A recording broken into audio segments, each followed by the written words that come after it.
यकीन जानिए, भारतीय राजनीति में ऐसी जोड़ियां बहुत कम हुई हैं जिन्हें हराना हमेशा से भारत को एक अलग दिशा और दशा दी थी। फिर आता है इंदिरा गांधी और संजय गांधी का वो दौर जब दोनों ने मिलकर भारतीय राजनीति को पूरी तरीके से बदल कर रख दिया था। लाख कमियां रही होंगी संजय गांधी में, लेकिन उनके फैसले हमेशा से कड़क रहे।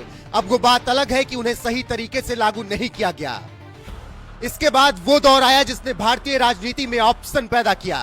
ये दौर था अटल और आडवाणी का। जोशी के साथ मिलकर इस जोड़ी ने बीजेपी को फर्श से अर्श तक पहुंचा दिया, पार्टी को भारतीय राजनीति के केंद्र तक लेकर आए और देश को एक नया विकल्प मिला।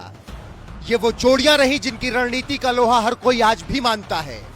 अब मौजूदा दौर की बात कर लीजिए तो आज की जोड़ी है मोदी और शाह की। गुजरात से लेकर दिल्ली तक, दिल्ली से लेकर पूरे देश तक ये जोड़ी धूम मचाए हुए है और इसमें सोने पर सुहागा ये है कि इस जोड़ी के पास वो है जो पहले की जोड़ियों के पास नहीं था। इस जोड़ी को सबसे ताकतवर बनाते हैं फायर ब्रांड, दमदार, धाकड़ छवि वाला भगवादारी संत जो सीएम भी है, सिंघम भी है, जिन्हें जीत की गारंटी कहा जाता है, जिनका नाम है योगी आदित्यनाथ। तो ऐसे में यह कहना गलत नहीं होगा कि जिस मोदी के पास योगी हो उन्हें हरा पाना किसी के बस की बात नहीं है। हालांकि हम ये बात हवा में यूं ही नहीं कह रहे हैं, इसके पीछे कई तथ्य हैं। जैसे मोदी, शाह और योगी ट्रायंगल वाली ये जोड़ी आज तक कोई भी चुनाव नहीं हारी। ना मोदी को कोई हरा पाया, ना शाह को, ना योगी आदित्यनाथ को।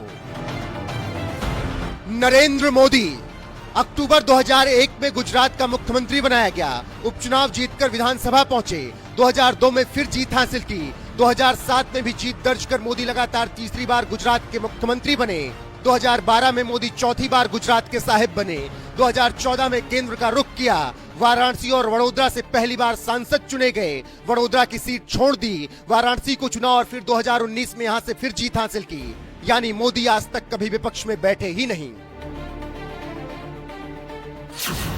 अमित शाह 1997 में गुजरात की सरखेज विधानसभा सीट से उपचुनाव जीतकर पहली बार विधायक बने। 1998, 2002, 2007 में सरखेज से फिर विधायक बने। 2012 में नरनपुरा से चुनाव लड़े और विधायक बने।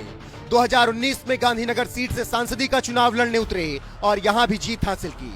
2003 से 2010 तक उन्होंने गुजरात सरकार की कैबिनेट में गृह मंत्रालय का जिम्मा संभाला।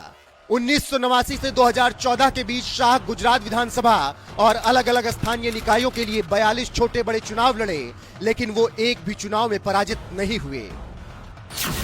योगी आदित्यनाथ 1998 में पहली बार गोरखपुर से सांसद बने।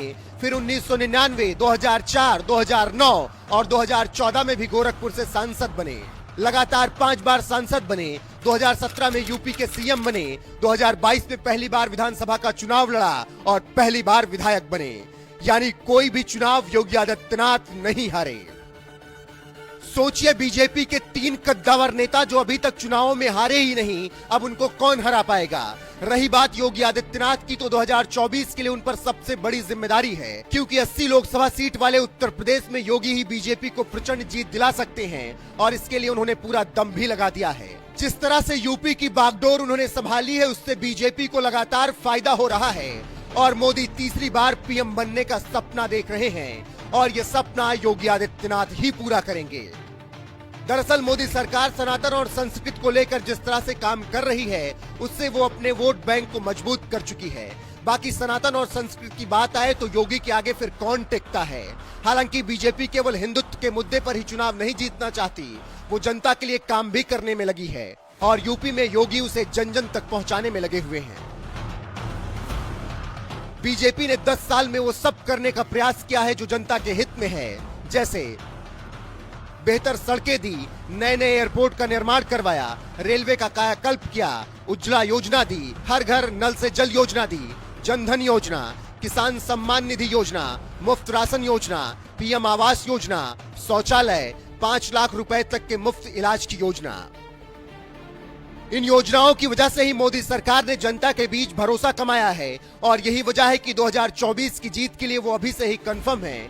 बाकी जिम्मेदारी उत्तर प्रदेश की है और उत्तर प्रदेश के मुखिया योगी आदित्यनाथ की है और बची खुची जिम्मेदारी मोदी की गारंटी की है।